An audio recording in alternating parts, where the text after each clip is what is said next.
সমবায় ব্যাংকের বহু সম্পত্তি বেদখল হয়ে আছে। যারা একসময় ব্যাংকে ছিলেন তারাই বেদখল করেছেন বলে মন্তব্য করেছেন এলজিআরই মন্ত্রণালয় বিষয়ক উপদেষ্টা এএফ হাসান আরিফ।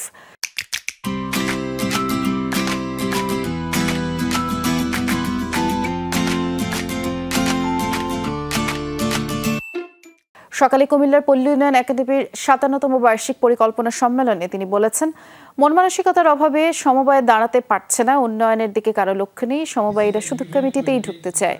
উপদেষ্টা আরও বললেন, ব্যাংক থেকে ১২,০০০ ভরি স্বর্ণ গায়েব হয়েছে, তদন্ত কমিটি হচ্ছে, আইনি ব্যবস্থা গ্রহণের প্রক্রিয়াও চলমান।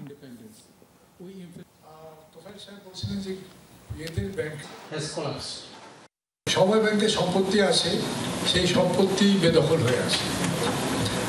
তো তাহলে এটা হচ্ছে সমবায়ের একটা চিত্র। অন্যান্য সমবায়ের অবস্থাও তাই। সেখানে কমিটি কারা গঠন করবে সেটা নিয়েই মারামারি, কামড়াকামড়ি, এবং এটার মামলা গড়াতে গড়াতে সুপ্রিম কোর্টেও যায়।